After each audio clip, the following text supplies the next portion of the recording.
You just realized your business needed to hire someone yesterday. How can you find amazing candidates fast? Easy. Just use Indeed. Stop struggling to get your job post seen on other job sites. With Indeed sponsored jobs, your post jumps to the top of the page for your relevant candidates, so you can reach the people you want faster. According to Indeed data, sponsored jobs posted directly on Indeed have 45% more applications than non-sponsored jobs. Don't wait any longer. Speed up your hiring right now with Indeed. And listeners of this show will get a $75 sponsored job credit to get your jobs more visibility at Indeed.com/ARTS. Just go to Indeed.com/ARTS right now and support our show by saying you heard about Indeed on this podcast. Terms and conditions apply. Hiring? Indeed is all you need. When we started writing our thoughts down on paper, it opened up endless possibilities.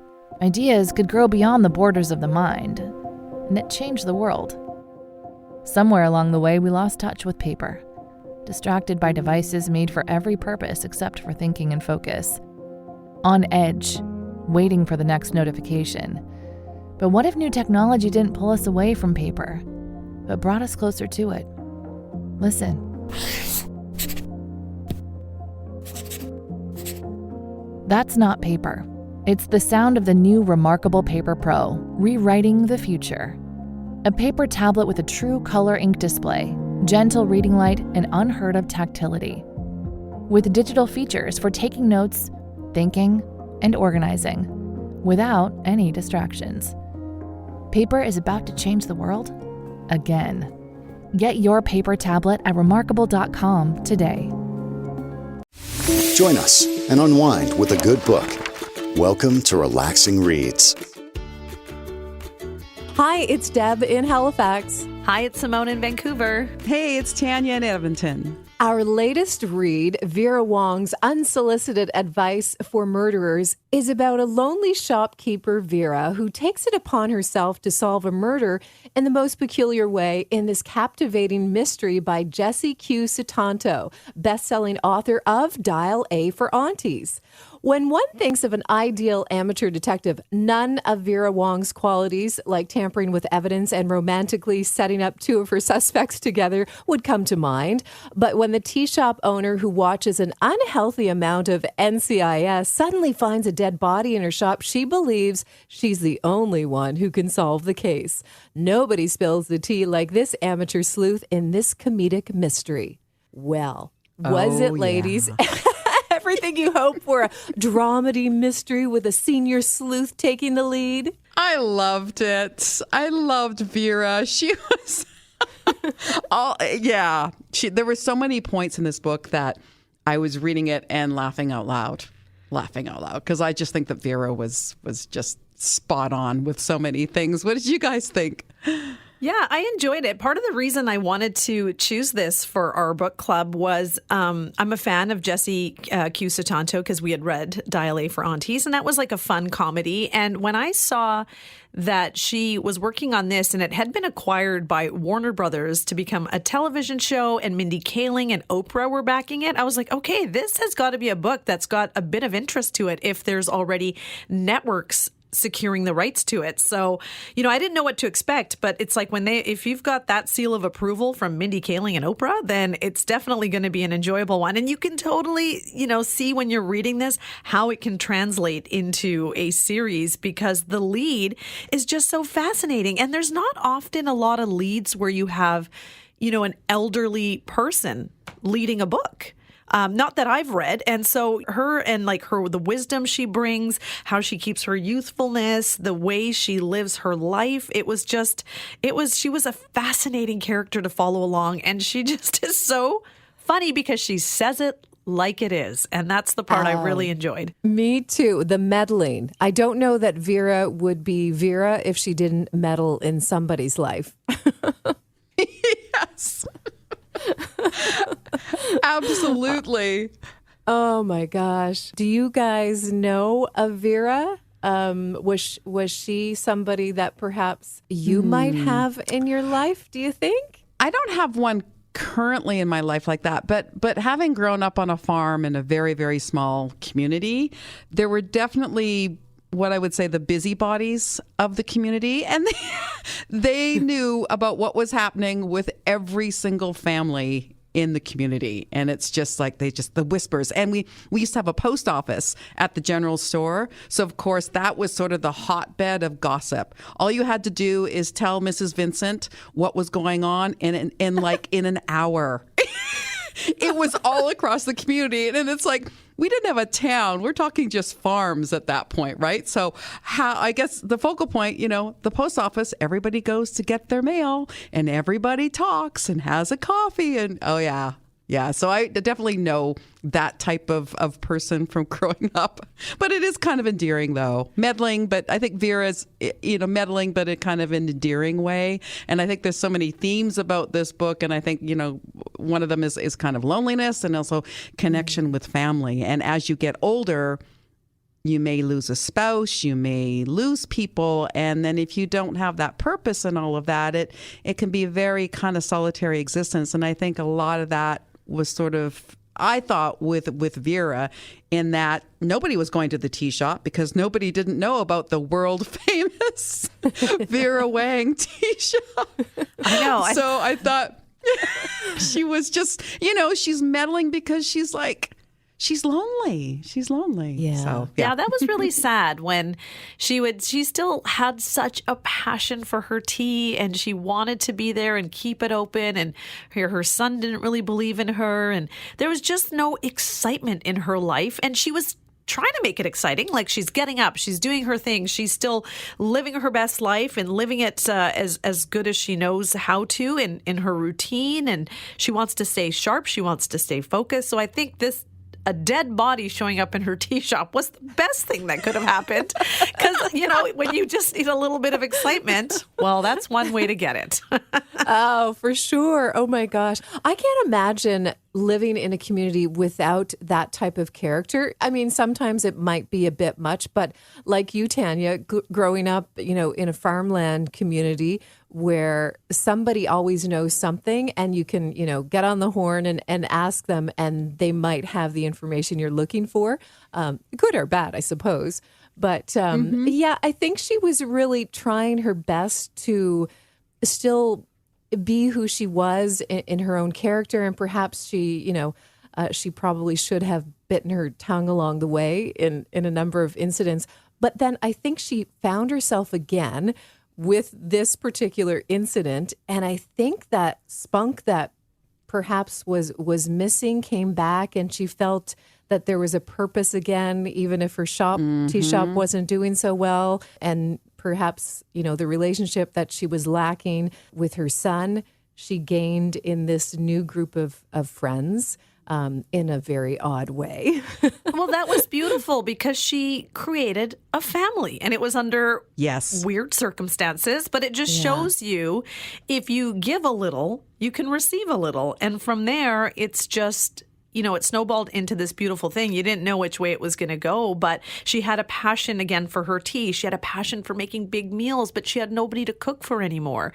And she really wanted people to be fed. She wanted people to experience things. And it's interesting how she pulled all these incredible things from these suspects we were introduced to and helped them realize what was missing in their life. They all kind of rediscovered what was missing. And it was interesting how the story weaved together in that way. That was not something I was expecting from this book at all. Even when you read the write-up, you think, okay, it's going to be some kind of a cozy murder mystery with this fun character. But the way it all kind of interweaved together was really well done, I thought. Yeah, absolutely. And one of the things, and I didn't know either, Simone, sort of how this was going to go. I was thinking, okay, we've got these suspects in the murder. They show up at the tea shop and it's going to be one of them. So you kind of go as a reader, who did it? Who did it? You get these little tidbits where oh, I think it's that person. Oh, I think it's that person. And I love the way the way Jessie kind of broke up her book into all the different characters and their own thoughts. So Vera was definitely the narrator of it, but I really loved how we got inside all of the characters and all of the suspects, as Vera said. I mean, I loved...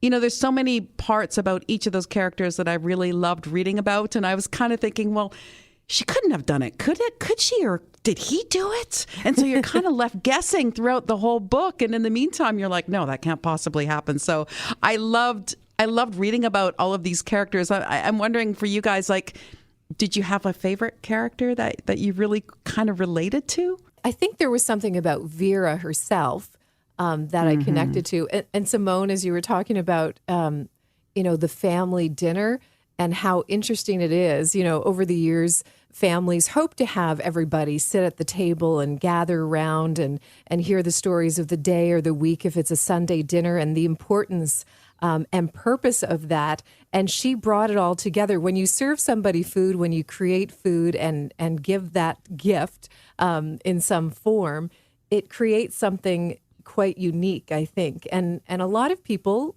like to have that today, but because of busy schedules, they can't. And here it is that she's creating this, and people are opening up. I felt like when she was making those meals, and even her thought process in creating the right tea, I was like, I could smell what she was cooking, even though I didn't really know what it was. I'm like, oh my goodness, I can totally smell this. I really want to dive into the book and eat some of this food. And just her thoughts on, making the tea. She made this special tea for the police officers, right? And then they didn't even have any. And she's making, I just thought how it's interesting that the author went into such detail about the tea making, about the meals. And I really kind of gravitated towards that. I really wanted to, like I said, dive into the book and actually sip some really yummy tea and have some of the food that Vera was so lovingly preparing for everybody.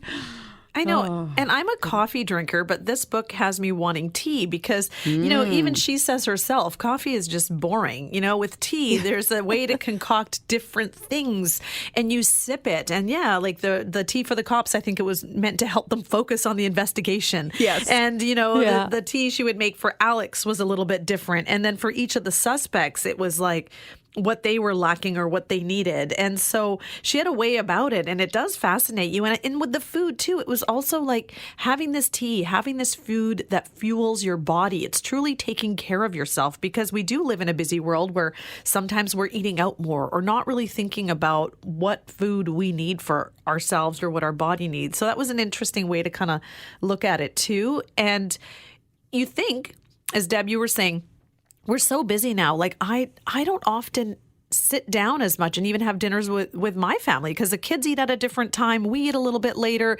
And so there's something missing, because those dinner conversations is where you truly can have the phones down. You can look at each other and really have those important and good conversations. So it's a good way to kind of take what happened in this book and start thinking about ways to reapply that back into life.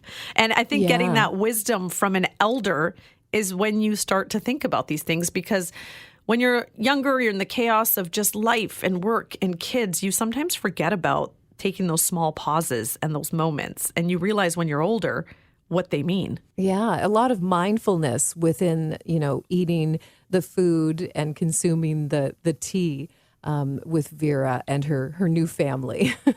And also Vera, she is witty. Like she is just her Isn't thoughts. she? You get to know her. She's like, and she's constantly, making comments about the young people. I love this one thing that I read. She goes, well, this one about young people, but she gets up at 4:30 a.m. and goes to bed at 8:30, and she just tells herself, go to sleep. I'm like, I so wish I could tell myself just to go to sleep and it'll happen, because it doesn't. So she says, she goes, feels that sleeping in is for toddlers and Europeans. I'm like, I love that. Toddlers and Europeans. And it's just like, she talks about, she thinks that life would be so much simpler if everyone simply said what they were thinking. And I'm like, yeah, that is so true. Because we kind of beat around the bush sometimes about what we say. And it would be a lot simpler if we just sort of cut to it and went right, said what we wanted to say. Yeah. And her comments. Wise. Yeah, she was very wise. And I loved her relationship with 2-year-old Emma. I just love that dynamic. Yes. But it was, when Emma was like, what's a dead body like? And she's kind of like, how do I explain this? well, it's like a human body, but dead. And I was like, well, that's true. And when she was like, she went off in the tent and she started singing, she's like, yeah, she's not a very good singer. Or when she was said to Ricky, oh, yeah, you wouldn't have been able to do it. You don't have very strong arm muscles. Like things like that. It was just the bluntness. Yeah. She was so candid. Like I love that about her. But I noticed that with my mom. My mom's 66, and I've noticed through the years she does not hold back. Sometimes we'll be somewhere and she just says what she wants to, and I'll say, Mom, you can't just say that. Like, you know, if we're like, she can just be rude, and sometimes she doesn't think about it. And I'm like, is this what they talked about in this? Like, you just think about, like, as you get older, you don't hold back. Like, sometimes you're so afraid of hurting someone's feelings. But then when you've lived life and you've been through these experiences and they shape you, you just say it. There's no time to wait to say it. You're not like, oh, wait, 20 years to tell this person what I think. You just say it. Yeah, I think that's it. Yeah, you've got to say it because, then the moment is lost. And I think with my mom as well, and some of my older relatives who've said a few things, and then if you try to explain or maybe take them down a different route to avoid what may have already been said, they just give you that look. And then you know, oh, right. Oh, just be quiet. You're not the elder here in this situation. Let them be, and it's okay. Just let that pass. Simone, I'm with you on seniors, and they just, say what they want. I so want to get to that place. I want to be able to just go, blah, here you go. I just said it. Yes, I did. Hopefully it'll be like 20 more years before I get to that point. But I love Vera's sort of like, shoo, she just says it. Like, one of the characters, I found so many great things, likable things about these characters. And I think one of the ones that I sort of, I was kind of torn between, like, Sana, I think that's how I said her name, sort of this struggling artist. But I really loved how the author talked about, like, her mom was this best-selling author, right? And was really pushing Sana to be the artist. And she was like, you have to be thankful that I'm not pushing you to be a doctor or a lawyer or whatever. Like, I'm supporting your art. And poor Sana was like, she was blocked and she couldn't do her painting. And there was that one scene towards the end of the book where, like we've talked about earlier, how Vera helps people in this uncanny way of knowing just how to push the right buttons to get these people to sort of unblock themselves. And she does it with all the characters, but with Sana, she gives her that 3-foot stick and she says, here, go draw in the sand. It doesn't matter. The waves will wash it away. You can just draw to your heart's content. And I love that scene of helping Sana kind of realize her potential. And of course, we learned in the book why Sana was blocked, but that's a whole other story. You got to read the book. Yeah. It is interesting how she was able to, dig deep or allow them to dig deep into whatever might be happening within themselves. And they felt comfortable enough with this stranger who had, some other ideas about why she, initially wanted to gather them around. But interesting how that type of character, if it's not somebody that you know, and she's so blunt and so, like, I don't know, harsh, I guess, not soft, but that how you felt comfortable enough to release and open up or be so open with her. And I think, I think it was just her presence. I think they all knew that she was a meddler and she was a bit out there, but with Ricky and he was missing kind of that mother figure, and so was Oliver, and so I think they saw that. And then with Julia, she was at a time when she was lonely and life was overwhelming, and she has this toddler, and then you just have this mother/grandmother show up who's cleaning your house, taking care of your child, your home, and then same with Sana. It's like she's got this mom who kind of puts that pressure on her, and Vera's taking the pressure off. So it was like they kind of were like, okay, it's kind of weird that we get texts from this Vera woman and she's telling us what to do, but we kind of need to stay in her good books because she might go to the cops and we might all get in trouble and get ratted out. So let's just do what she says. But at the same time, when they all kind of walked away from her, And then she got sick and they all went back. It was that moment where they are realizing that, wow, we've actually built this relationship with her, just how she is. And they all needed each other. And it was at that point, Simone, that when everything kind of blew up and Julia kicked her out of the house and then it was like, 3 days before they went to her shop to find her. And when they found her and she was like just so tiny, this woman who's like so full of life and strutting around like just like nobody's business. And then she just sort of like imploded, and it just broke my heart because I'm like, she lost that connection again of feeling useful, of being a part of something. And she felt that everybody had just sort of pushed her away. And, that was hard. But then, it kind of goes around where they are helping her or they're redoing her tea shop and everything for her. So it gets better. But it's at that point she just deflated from lack of life, lack of, being part of something. And I just thought, that's so sad of what happened to her. I know. And that's why they say check in with your elders or, people in your family, because we get caught up in the day to day and sometimes a day passes by or you don't, connect like with me, with my mom. Like she'll send me like a little WhatsApp photo and we kind of communicate through pictures. We'll say hi or we'll check in. But, you've like sometimes I'm like, you got to pick up the phone and just call, have a conversation. We're not just going to text today.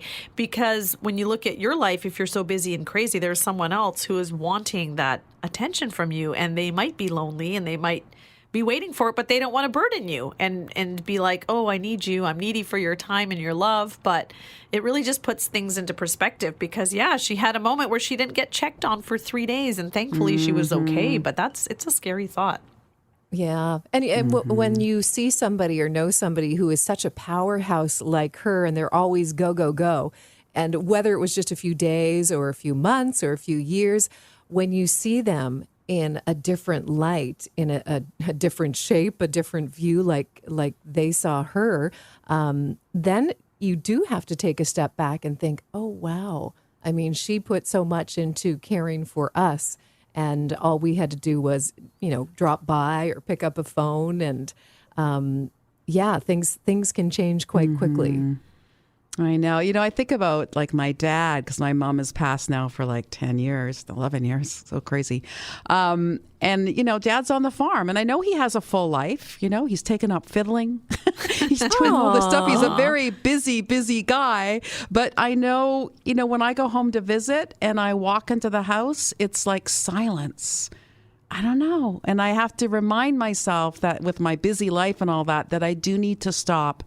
And I need to pick up the phone like every week and just check in on him and just, just for the conversation. I think that's what he misses the most is like sitting down at the table with his coffee and having a conversation, because that's what him and Mom used to do. And I think that's one of the big things that he doesn't have. He can go out to get conversation, but it's those quiet moments at home. And I think that's something that, for myself, I have to remember those quiet moments and reach out to him so that he knows that I'm going to get emotional. It's so that he knows that he means something, that he's not just sitting there on the farm and his kids are all, everybody's all gone living their lives. And it's just important to make sure that he knows that he makes a difference and continues to make a difference. And I get busy and sometimes I go like 2 weeks and then I get anxiety about phoning my dad because I'm like, oh, geez, Tanya, gosh, just pick up the damn phone, But I guess maybe this book is going to, kind of tells you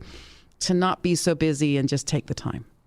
Yeah, because on their end, they're like, how busy can you be to pick up a phone and talk for 30 seconds? And you just, really, you've got that little bit of time in your day, but we do. Sometimes we don't prioritize it. But again, books like this are always a great reminder.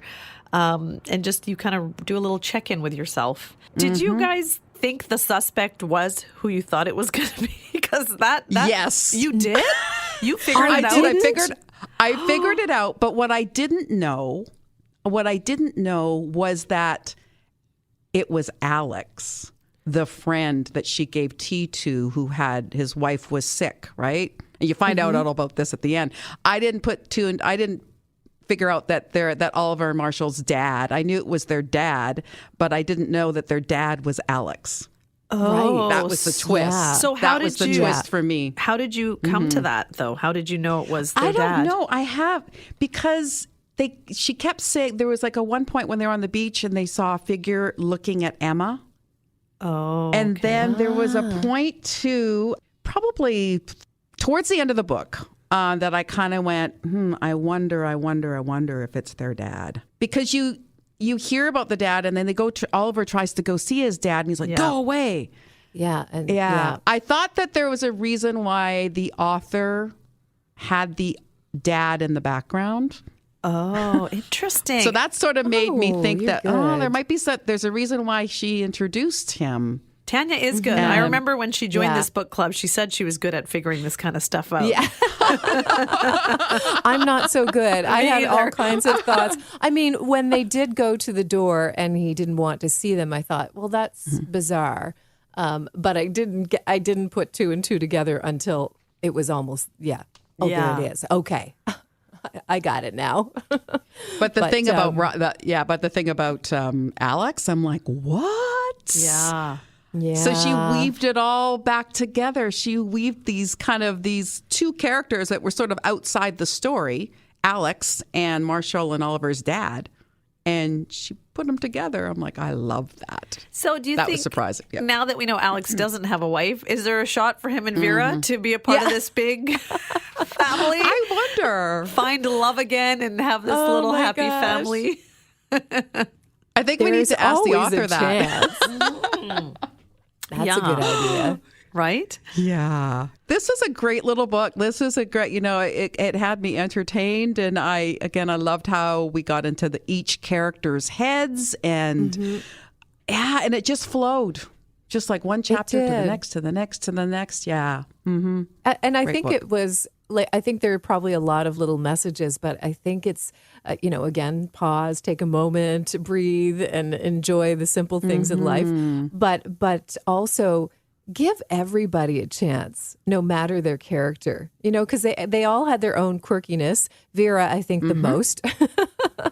But it's interesting once everything, unravels and we learn a little bit more about why they are who they are at the present time and how things kind of came to be. I think she did a bang up job. Yeah. And it's always like, we're all human. We make mistakes, but there's always room for redemption. So, Yeah. And I think that our readers will find in this book, they're going to love just the quips that Vera just out of nowhere just goes, blah, here we go. She just says what she thinks. And I think one of the things that there's so many, I wrote down a bunch of stuff that I just loved, but I love this one because often we think that destiny is sort of like, okay, it just sort of sits there and we eventually figure it out. But Vera thinks that destiny is something to be hunted down and grabbed tightly with both hands and shaken until it gives you exactly what you want. I'm like, hallelujah there, Vera. I love that. Yeah. And what I want, Let's not wait for destiny. No, I want us all to discuss even more with Vera in her tea house. yes. Oh, I would love to be there. I would love if there was a shop like that, if it actually existed. I'd like to be in San Francisco. I mean, having been, Well, there I'm is sure you that guys too, have been yeah. to San Fran. It's like so many streets that they were talking about in the areas. I'm like, oh my gosh, it's been so long since I've been to San Francisco. I need to go. And I need to go to Vera's shop if it exists. Or find the French bakery that isn't a French bakery. I know. Oh, I love She was Winifred. always ripping that bakery apart. But it was Winifred who came to check in and right. see Yes, what it was was. going on. Because Yeah. again, that sense of community, even if your arch nemesis is operating next door, you kind of still have this, hey, wait a minute, we're still in this little community together. Is everything okay? So that was kind of nice. And yeah, it looks like Vera Wang's world famous tea house is open for business. Here we go.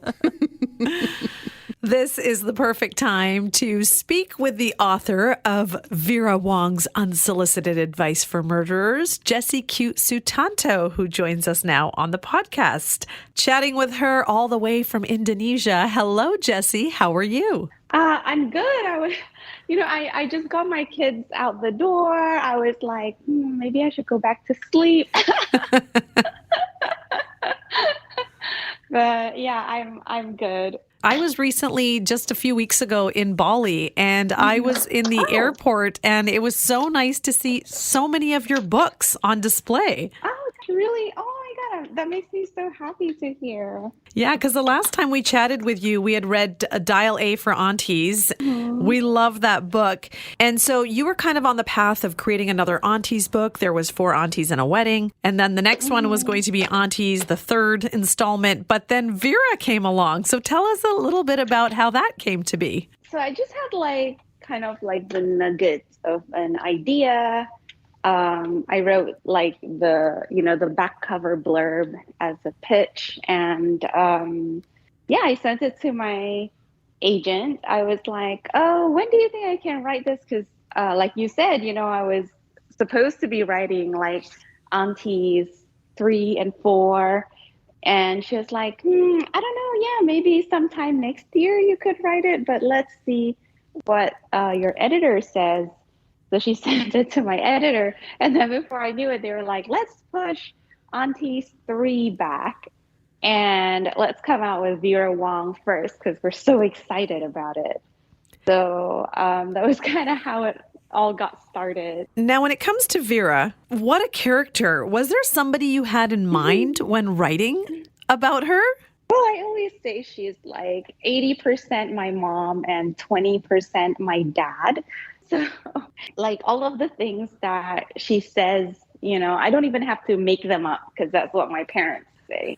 All of like the very random, like, oh, if you sleep after like 9 p.m., you'll have liver problems, or I don't know, just very, very random things. So I always just think like in every scene, I'm like, oh, what would my mom do? Or what would my dad do?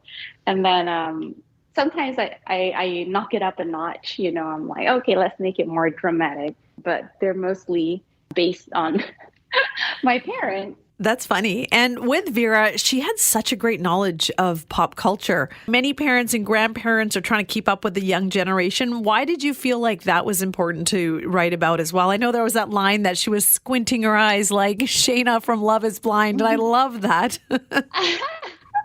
Oh my God, so that one was just a joke because like I'm so obsessed with Love is Blind. And I kept expecting someone like my agent or my editor or the other editors to be like, hey, why is this in here? But no one did. So that line remained. And then I saw it on the Love is Blind Reddit. And I was like, yes, I've made it now into the Hall of Fame. So that was just me having fun. But I do think it's funny because like my parents, they downloaded TikTok before I did. And then they were like telling me, like get on TikTok. There's like so much good stuff out there. By good stuff, they really mean like faux medicinal advice, that they then like pass on to us. Like, oh my God, like when COVID happened, they were like, drink boiling water. And I was like, how do you drink boiling water? And I don't know, but we saw it on the TikTok. So I just felt like Vera had to, be very tech savvy like they are. Yeah, and that was the other part about this, just all the descriptions around the tea. So do you have a vast knowledge of all different kinds of tea, or how does that come to be? Because it made you want to have a cup of tea with Vera every time she boiled a pot. So my maternal grandfather, he was very traditional Chinese. He was very adamant that his granddaughters should know how to like properly brew Chinese tea so that we could serve our husband. I've never like made tea for my husband and, poured it for him. I think if I did, he would freak out and he would be like, is this poisoned? But I did grow up like learning all of that stuff about tea. So yeah, I was very happy that I could finally, show off my very useful life skill about making tea. We were discussing earlier during our chat, Tanya and Deb couldn't be a part of the interview, but just how interesting the story was, you have this elderly woman who has this strict regimen and she's up at the crack of dawn, she's making her tea, and then she meddles in this murder mystery, has this list of suspects, she becomes friends with them, and, they learn a little bit something from her. But then there's the twist. You really don't know who the murderer is till the end. But the story kind of all just weaves together. So what did you kind of have in mind when writing about that and giving the characters like their own thought process that we could learn from them, as opposed to Vera just sharing the story? So I knew that I wanted to have 4 or 5 suspects, and I knew that I wanted it to be like a multi point of view story, mostly because I was like, oh my God, I can't imagine a whole book written from Vera's point of view. Like, I feel like it would be so exhausting. And I was like, okay, so then I have to give each one a motive. It broke my brain writing this, because up until then, I had never written a mystery before. Like Dal-A for Aunties, I know sometimes it's shelved under mystery, but it's really not a mystery because you know who did it. And I had never done anything which was like, oh my gosh, who did it? So it was so complicated. And while I was writing it, I kept wailing like, whose stupid idea was it to write this book? And so it was quite the adventure writing all of their points of view. What would you say was your favorite kind of scene or moment in the book? So I would say my favorite moment was the end of Sana's character arc, when she, picked up the paintbrush and she started drawing again. I actually got like really emotional and like teary-eyed, because I just see so much of myself in her, but not with art, but like with writing, with like getting blocked or just feeling like you're unable to write or whatever. And so when she finally overcomes it, then I was like, oh God, yes, good job, Sana. Oh, yeah, that was pretty incredible. And I also loved the moments between Vera and Emma. I thought it was so sweet. She was just so funny with her. And, there's that line where she's like, what does a dead body look like? And she was kind of like, it's a human body, but dead. Like, it was just kind of, like funny, and how she would make comments about how she shouldn't sing, or how Ricky wouldn't have been able to do it because of his muscles. So it was really entertaining to read. Now, Warner Brothers TV has acquired the book rights to this novel. Can you tell us a little bit more about that? Oh my gosh. So it was a ridiculous and crazy process, because it was already on auction. Different studios were already bidding. And so I thought, okay, well, so these are all the bidders. But then all of a sudden, my film agent was like, by the way, I think we need to pause the auction because Oprah and Mindy Kaling read it and love it, and they want to come in with an offer as well. And I was like, what? And I remember it because it came in at around like 6 a.m. my time. And I was making lunch for my kids. And I can tell you now that that was the worst lunch I had sent them to school with. I think it was like, I threw in like bread and then noodles or something like that.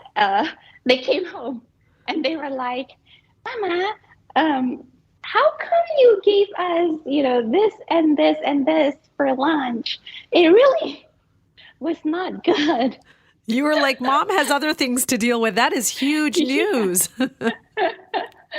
Yeah, I kind of like shouted a little when I saw the email, and then my kids were like, what is it? What is it? And I was like, you won't get it. You won't get it. Because they're like 4 and 7. They don't know who Oprah and Mindy Kaling are. That's huge. Yeah, I mean, it was insane. And the moment they were out the door, I sent my agent an email. I was like, oh my God, what is happening? So then we set up a call with their teams. So I didn't actually talk to Oprah or Mindy. And they were just so amazing. They It was all women. They just really got the story, and yeah, I mean, I was like, oh my God, this is the most amazing thing that's ever happened to me. I thought nothing could top Netflix, but I was wrong. Yeah. So what's the update on the Netflix? So Netflix, they have a script. It's finished. I haven't read it yet, so I'm really nervous. But they say like Netflix really likes it. They're still editing it. So I can't wait to read it. Or do I want to read it? I don't actually know. Maybe I don't want to read it. You just want to see it. Yeah, be kept in the dark until suddenly there's a movie out. So amazing. And so what do we have to look forward to next? When is Aunties 3 coming out for us? Oh, yeah. So Aunties 3 will come out in spring of next year. I just recently released my first adult suspense. I'm Not Done With You Yet. I think that came out last week. Okay.